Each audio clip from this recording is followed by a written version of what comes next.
I'm a religious Jew who deeply, deeply fears the demise of Christianity in the West and elsewhere. The substitutions that have been created in the secular world have all been disastrous, all. And if you care about goodness, you have to worry about the demise of Christianity, whatever your beliefs are.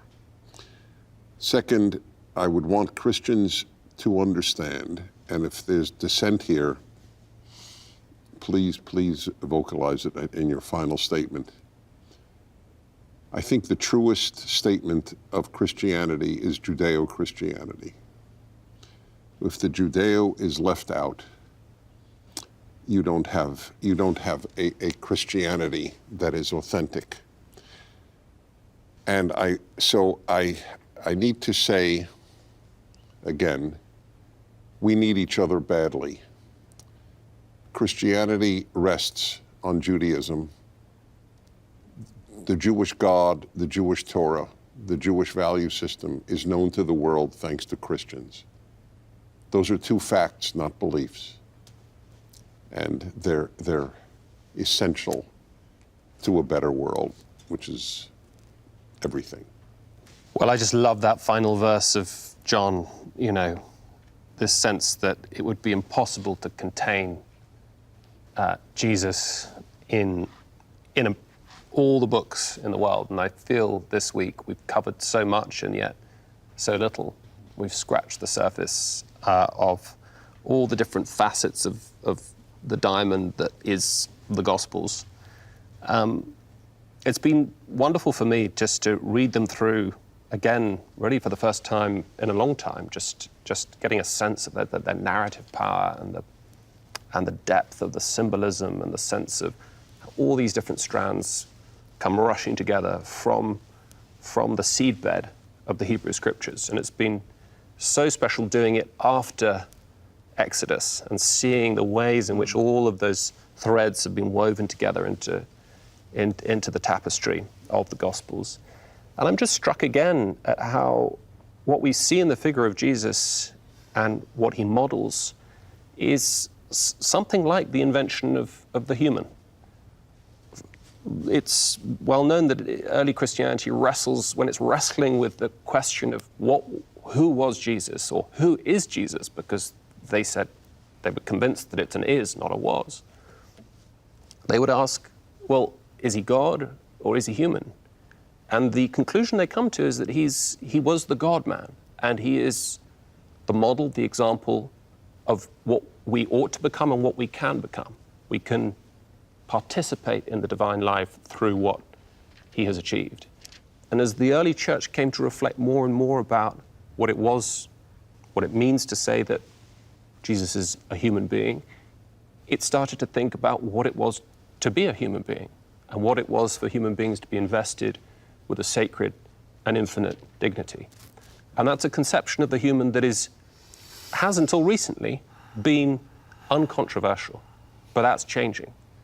And I think the key question now is whether a post-Christian culture is not going to usher in a post-human culture. Christ is a master at using short, mysterious stories. They change the listener who takes them seriously. The person that you do not think could ever be virtuous, well, let me show you, this is the person who is fulfilling the law and the prophets. I don't believe in that promise. I'll just be honest on this point. Then it hit me. I saw it. This Jew is very frightened of a post-Christian society. The power of love. I don't want to be in a Hallmark card, I tell you. We've got our work cut out for us, gentlemen. I sure hope we're up to the task. I suppose the thing I've been struck by the most in the last few sessions is, first, the relevance of these very old stories, if we might call them that, to the modern world and to the present moment is I think, even more importantly to say. And the second thing is that, as someone who is a non-believer, the extent to which my attempts over the course of my life to find out what it is to live a good life have come up with very similar answers to the ones we've been discussing here. And particularly, I think the big shift I experienced some time ago was the realization of voluntary sacrifice that we've talked about a lot.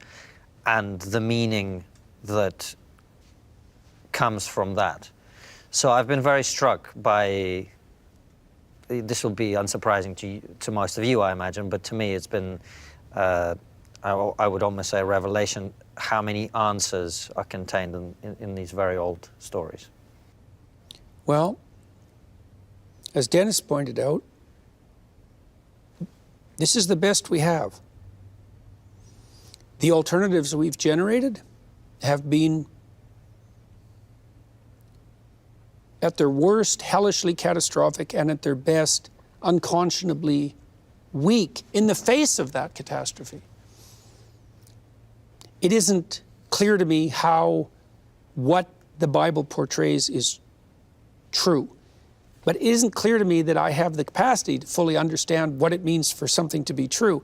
That doesn't disturb me. My experience with the biblical texts and with many of the mythological stories that I've read is that they're inexhaustible sources of wisdom. And generally, if I find something in them that is an obstacle, it's because there's something in me that has yet to be transformed. I just don't get it. And I would say that's still the case. Probably in this series, the most difficult part of that is the miracles, especially the cosmic miracles and the resurrection in the more bodily sense. But I think the appropriate reaction to this text is reverence. It's the voice of humanity over thousands and thousands of years. It's the foundational text of our culture, of the West, of the freest and most productive and generous cultures that have ever emerged. It pulled us out of the absolute catastrophe of power-mad paganism. It's been an inestimable benefit to the world. It's freed the slaves. It's raised the poor out of their poverty. We're fools to abandon that. We're fools to abandon that on the presumption that our narrow rationalism can lord it over whatever it is that these stories represent. I found the reality of evil in the world unquestionable. It seemed to me that it's our moral duty to contend with that with every fiber of our being, especially in the aftermath of the 20th century. My personal sense has been that I have found what's most wise in relationship to what's most malevolent in our deepest stories. They're deep for a reason. They're the foundation of our culture for a reason. We owe them the respect we owe our mothers and fathers. We owe them the respect we owe our ancestors. We owe them the respect we owe humanity itself and the human spirit.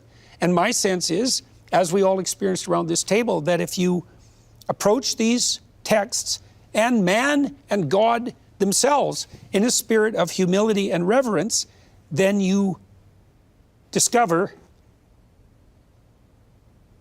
the well that never runs dry.